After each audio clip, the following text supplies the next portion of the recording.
Thank you very much. Deputy Owen Murphy, 10 minutes, Deputy. Thank you, Chairman, and thank you to both the witnesses. Mr. Buckley, if I may, I wanted to talk to you about the new accounting standard, IAS 39, that was introduced in January 2005. Mr. Ford told us that he had a view at the time that this new accounting standard wasn't an appropriate formula. Did you hold that view? Did you hold that view? I did, and I'd say 99% of people in the banking industry held the view as well, the same view. Was this discussed with management in the bank and with the board at the time in AIB?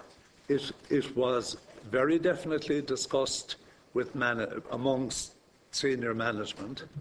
It was discussed with the auditors in my time, and I can't refer you to a board minute where it was discussed, but I would be morally certain it was discussed with the board. It would have come up as part of our views about why we had to implement this particular regulatory requirement, etc., and the difficulties it would cause us. And did you discuss this then with other banks as well?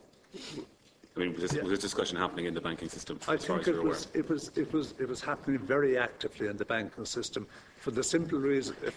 Would you like me to tell you why? Would it help if I were to tell you why it was discussed so actively? If you could, yeah. Yeah. Well, traditionally in banking, people working in banks know that there are good times and bad times, and that there are cycles, that there are lending cycles, and the old way of dealing with all of this was, in the good times, you put aside money for the bad times. And what this was doing, essentially, this new accounting standard was saying, no, you can't put away money in the good times to help you deal with the bad times. Thank you.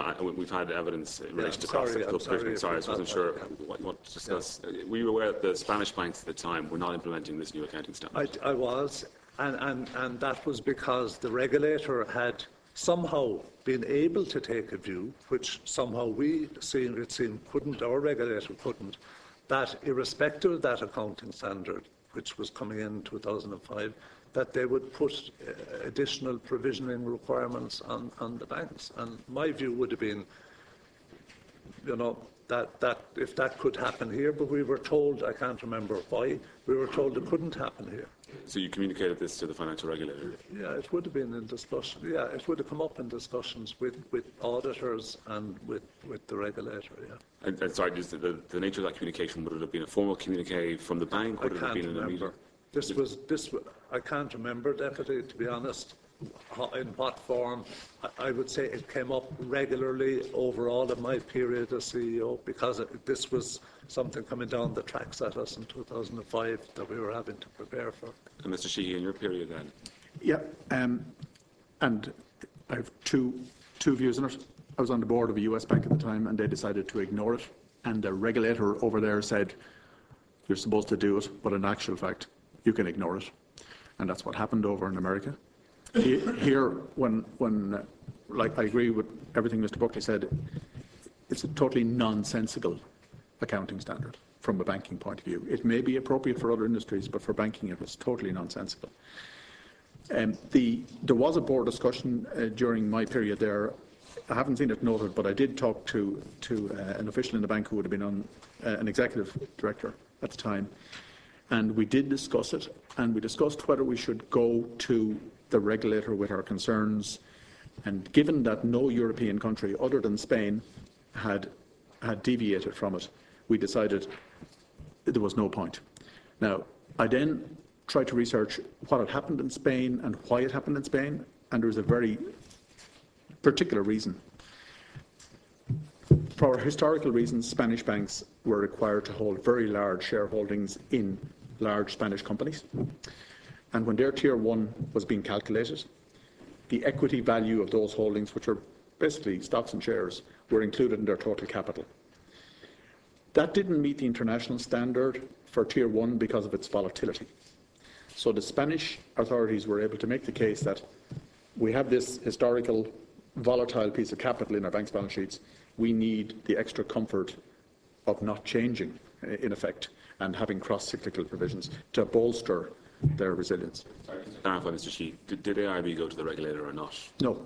No, AIB did not go to the regulator. I don't recall it, no. You don't, but Mr. Buckley, do you recall expressing these concerns to the regulator? I don't recall any approach made to the regulator formally in the case in the form of a letter or a paper or whatever. I mean, a lot of these discussions we would have had with the auditor, you know. And But given maybe the level of concern that you expressed just previously, Yeah. banking institutions were talking about this, you were talking about it at the bank. Yeah.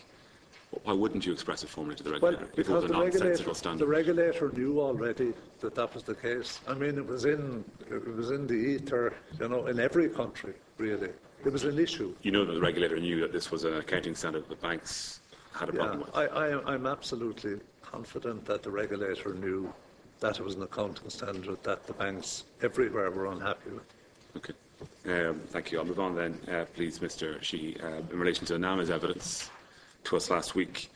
And they gave us evidence on the extent to which banks were attempting to collect income that was going to the debtors and not to the bank once the crisis began, about rental income from office blocks, from shopping centres. And this was in the millions. And they gave us two figures. They said that 20% of income from investment assets were being mandated to the banks, but 80% of income was being diverted away. And NAMA said that nobody seemed to be following up on it. NAMA then went after this income themselves. Is it the case in AIB that no one was following up on this income? Well, I was long gone before any assets were transferred to NAMA. So I really can't answer because I don't know. I accept the evidence, obviously, if that's what they say, but I wasn't there. If you want. Well, you know, everything should have gone to the right place. You know, I don't know because I wasn't there. In relation to relationships then, you mentioned earlier that your own relationships with, say, large developers, people taking large loans, you had none yourself. So those loans would be made by people underneath you? Correct, yes. Yes. Yeah. And how did you keep track of how those relationships were developed, how they began, how they were managed? Well, these relationships in AIB, almost all of our relationships were historically based. You know, we didn't go out looking for new relationships. These were customers that had been with the bank for a long time. So those relationships were managed and evolved over time. Customers got loans, they paid them back. More loans, they paid them back. So there was a confidence level there. There was a constant change in personnel at the bank. We changed the way these relationships were managed by centralising the management of these sector teams, moving it away from the front line. There's always, the nearer the banker is to the customer, the greater the risk. That's just a golden rule in banking. Okay? So you try to set up structures, processes, reviews and procedures that interject between that risk. What does it tell us about the impairment on the loans that were transferred to NAMA, that the greater impairments were on the lower level of loans, the lower in terms of value? I was surprised when I saw that in the Controller's report. I don't know of the cases, but it didn't. It may stand to reason when you look back at it. The bigger the operator, the more likely they were to have non-Irish assets in their portfolio. That would be one definite fact. The bigger the portfolio, the more likely you would have a good chunk of investment property pre-let. So the most problematic asset was residential development land. So the bigger you are, the smaller the proportion that is likely to be in the portfolio. So I think that's probably the cause of that. And then just on my final question, again, it's in relation to Mr. Ford's appearance before us. Mr. Gleeson said that the Republic of Ireland division brought the bank down. They are his words. And you were chief executive of the group at the time. And Mr. Ford told us that in January, February 2009, he was completely removed from discussions at executive management level and board level.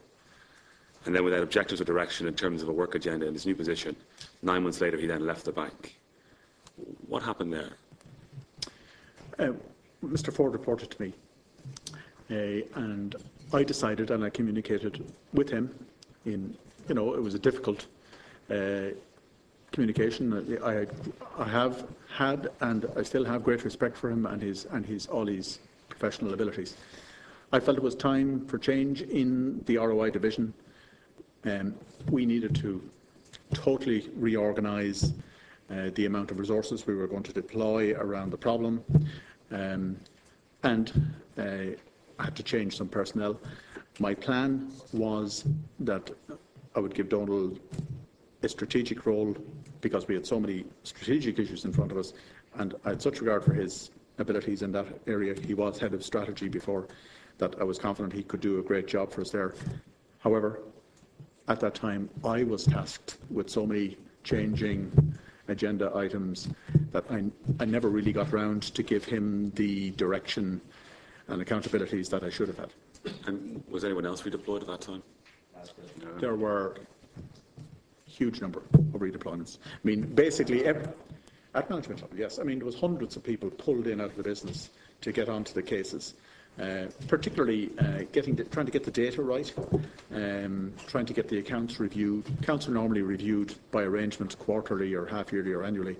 We now had to try to review everything ASAP. So there was almost every aspect of the way the bank did its business was changed in those months. Thank you.